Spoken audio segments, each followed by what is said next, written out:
We are on the west side of the garage. This is a zero lot line. This is the neighbor's house. This is the neighbor's fence. This is the neighbor's gate. I come in here and I can see the neighbor's deck. So there's really no reason to get behind here because there's really nothing to be seen. I don't know if we can see this for the exposure, but we do have some sprinkler heads coming up through the deck. I don't know what the proper answer to that is. I don't know if those are your sprinkler heads or not, but they're underneath the deck. It puts water underneath the deck and causes rot. If they're on top of the deck, they're not sprinkling anything. They're not wetting the ground.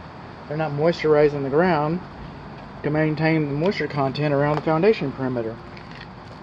So, it's kind of a fruitful exercise. I've got a lot of leaves bagged up here. Can't see what's behind there. 2 for 99 cents. Okay. Inquiring minds. I'm looking for shelter tubes. Some people call them mud tubes. I'm looking for termites. I come down here. I realized I got my zipper undone. Can't walk around like that. This is the front of the home. The exterior light fixtures should be sealed around their sconce spaces to help prevent moisture from getting into the brickwork. This is the garage car entry, and you see our vertical casement board, and it's away from the concrete for capillary action, so that way water doesn't wick up and rot the wood. But apparently over here the wood has become rotted anyway, and we've got some unconventional repairs here. And you think the water's going to come up? Yeah, you're going to be revisiting this. You're going to be revisiting this. Okay. Now, the tree shouldn't be closer to the slab foundation than 25 feet. You see what it's doing to the driveway. That was even in the disclosure, the seller's disclosure notice. DSDN, I think is what they call it. But anyway, yeah, well, the driveway's cracked because the tree's cracking it. The tree's cracking it. Coming on along, you might want to let the fire department know that you have a hydrant so close to your home. I understand that if they're made aware of that, they may offer you some concessions. I don't know. I don't do insurance. I'm not a realtor. I'm not an attorney. I'm a home inspector. Now, I put a camera pole up there. I don't know what those shingles look like, but you can see that they're torn where the tree has been rubbing against it. And you can see some of the fascia boards torn up there too. When we come on along, this tree's obviously been cut back. You can see where the branches used to be going. Okay? And the root system typically mirrors the canopy. So that lets you know how far the roots are going and why we don't want trees that close to our home. Coming on along, missing a window screen. We got some fogging windows. Now, this is a brick and wooden siding home. This is a monolithic concrete slab, post-tension concrete slab foundation. There's a couple different post-tension slabs. I don't know which one, but it is a post-tension slab. And around the perimeter, we have weep holes. Okay?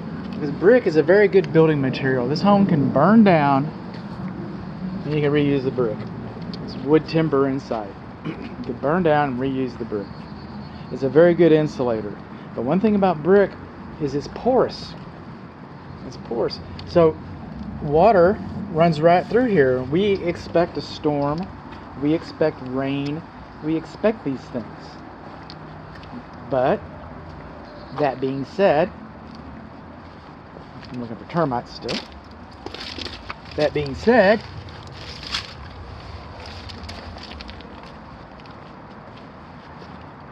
lawn sprinkler systems hitting it all the time, no, it's not designed for that.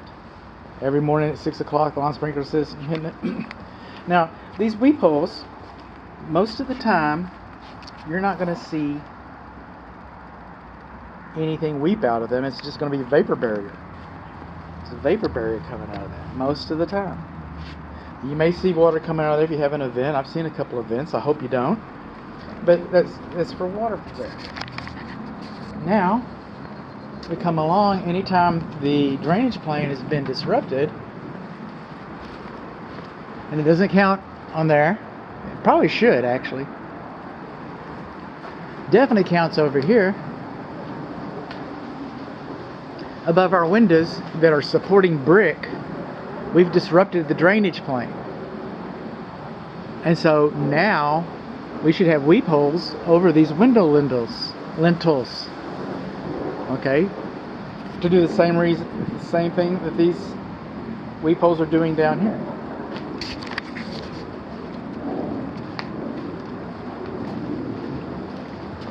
Moving along.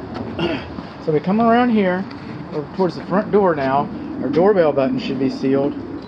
Our doorbell button should be illuminated. Our electric receptacle outlets, our exterior receptacle outlets, should have in-use covers on them, bubble covers if you will. So you could plug in your Christmas lights and still close the bubble cover, in-use cover, and water wouldn't get in there. You plug your Christmas lights in now, and then water comes in. Okay. One time, when this home was built, that was all that was required. It's different now. Now, around the front porch, this is our vertical casement. Now, you see this horizontal casement running around the baseboard? That's new. That wasn't there. Why did they put it there? Because it was easier than replacing the siding. What do you mean replacing the siding? The siding was rotting around here, and the vertical casement board was put in there to cover the rot. And much like the garage car entry, okay, it was, they just put it down next to the brickwork, and now we're going to have, invariably, we're going to have moisture weeping up into that casement, hillbilly home inspection, and then causing it to rot. Moving on along, now we're moving into our regular window, siding. And we're looking at our window casement across the top of here, and the tops of the windows, and these are jammed up. This window right here is jammed up next to the soffit. But over here we should have kick-out flashing, not kick-out flashing, excuse me. Right here we should have Z-bar flashing across the top of that window to keep water from coming down. This has all been painted, and I know everybody's working on it, and you will work on it, but there should have been Z-bar flashing installed over there. Now we come up here, you're not going to see many of these around. We want to see more. Is that right? That is a soffit vent. Okay? We hardly have any soffit vents. And having hardly any soffit vents, we look up here at the soffits underneath the canopy with the trees collecting and everything. But you see the discoloration of the soffit all around here? That's called a hint or a clue. And what that's telling us is that, the attic, that's a symptom of the attic not being ventilated properly. And then we got some of our trim board right here. We got some separation. Moving on along here. You think water can get up in there? I do. Think water can get up in there? I do. That little hole right up in there. That's what I think. Now moving along. Fences are beyond the scope of this inspection except where they attach to the house. Fences are conducive to wood destroying insects by design, much like the plumbing is conducive by design. Wood mulch we can do something about. Okay? But the fence, not so much. Alright, everybody wants to keep the dog in. Wood mulch. Where do termites live? In the ground. What do they eat? Dead wood. What's wood mulch? dead wood on the ground next to your house, that's called a clue. That's called a clue. Rain gutters should discharge farther away from the structure. This probably should have gone down into the ground and come out here with a pop-up.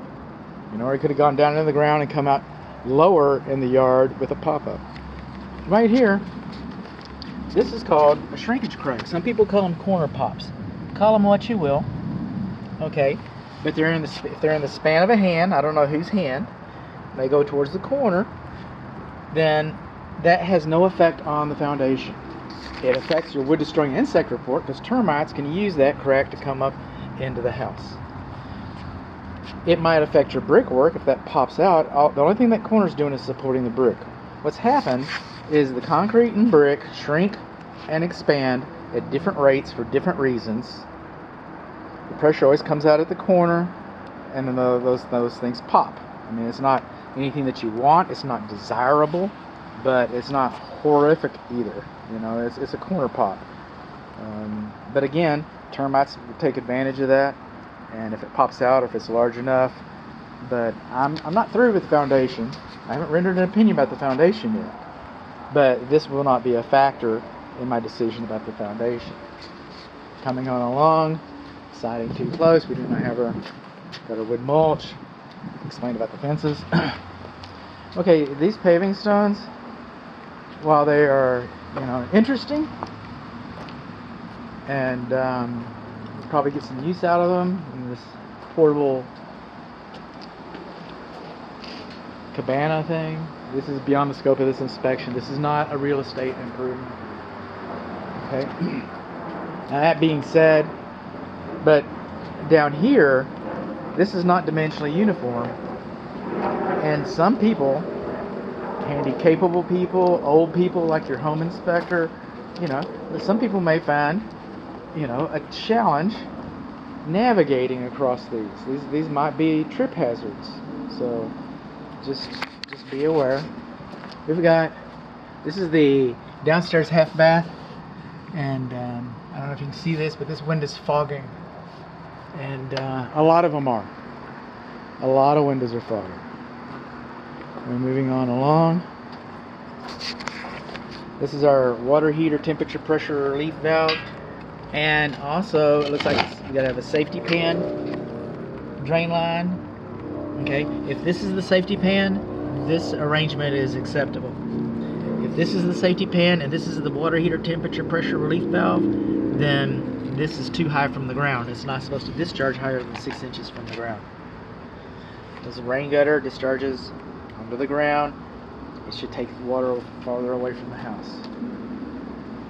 This over here is your clothes dryer vent, and it's sprung open a little bit on the dirty side. Okay, this looks like a clothes dryer vent. I'm thinking it might have gone at one time to a kitchen vent hood. Both of them are undersized by current standards. That was definitely a clothes dryer vent. Came off the shelf as a clothes dryer vent to be used as a clothes dryer vent. But currently they've increased the size. Clothes dryer vents are important. Moving on along, we're missing a screen. We're missing a couple screens. We actually have a broken window in the guest bedroom or the guest office study at the front. There's a cracked window. We can't have lintels over this, so lintels are not required. But we've got gaps coming around here. And this pipe is your secondary drain pipe for your, I believe, is probably your downstairs HVAC condensed evaporator coil. And you have the primary goes in the city, and the secondary is supposed to discharge over a window. There's your upstairs vent pipe right there. Over that window right there. Can you get it? Alright. It's right over the window. It's pretty obvious. If it's leaking, you see it. And it has been leaking, you see rust stains. You can see rust stains all over this. The rust stains on this are going right down this brick. Alright? It's supposed to discharge over the window. They kicked it out a little bit in an attempt. The pipe should be longer so that it goes over the window, so you can look out the window and see that it's leaking. If you look out the window and see that it's leaking, you know that you have a problem. You can call the tech. We got some separations between our semicircular transom light. Those little windows up there, transom lights, that's what they're called. We got separations between the transom light window frames and the brickwork. We should have weep holes over this door right here. Moving on along, this door casement, you'll notice they've come in and that's too close. It's too close. That's gonna wick up. Capillary action. That's gonna wick up in there. I just saw a little ant. Come on, but nope. That's a little ladybug. Should have in use. Lawn sprinkler heads should not be closer to the structure or closer to flat work. I saw another one around here somewhere, probably out there. Than 5 inches. They should not be closer to the structure than 5 inches. Some of these lawn sprinkler heads are too close to the home, too close to the structure, too close to the flat work, sidewalks, patios, that kind of thing. Moving on along, trees are touching our roof covering right in here and our chimney cover. And oh, that's a good view right there. I was kind of looking for that. Got a little bit of wood rot right there up there in the corner. Okay, that siding is too close to the shingles. It's sucking water up into it and causing it to rot. And there's a worse spot on the other side, but that's the neighbor's side. It's going to be kind of hard. I've tried my best to get a picture of it, but you just take that issue and multiply it by 8, and that's what the other side looks like. So, something to think about. Moving on along, grading and drainage is pretty much level here. All right, the water really doesn't have any place to go. The water doesn't really have any place to go back here. All right, so it's actually muddy over there, and we're missing our sprinkler head right here. Look at there. That's going to be a geyser. And we come on along here, post-tension slab. It looks like they corrected a corner pop right here. A corner pop. Listen to me. A shrinkage crack. They've corrected a shrinkage crack right there. But we got some exposed post-tension cable ends. We got several of them along this wall. When metal rusts, it expands and it becomes weaker. And when the rusting metal expands, it cracks the concrete, so it could crack your floor.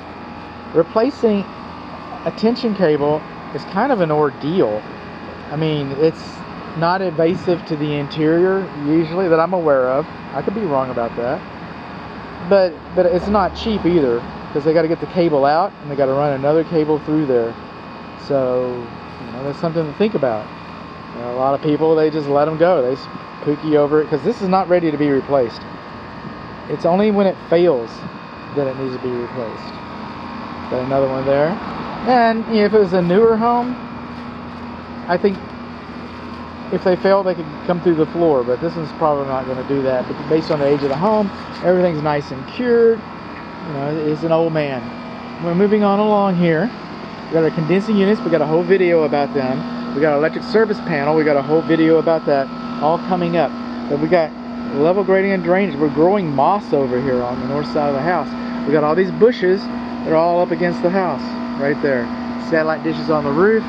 We talk about that again and again. This window's fogging as well. Got a little bit of separation on our window casement right in there. All this needs to be cut off.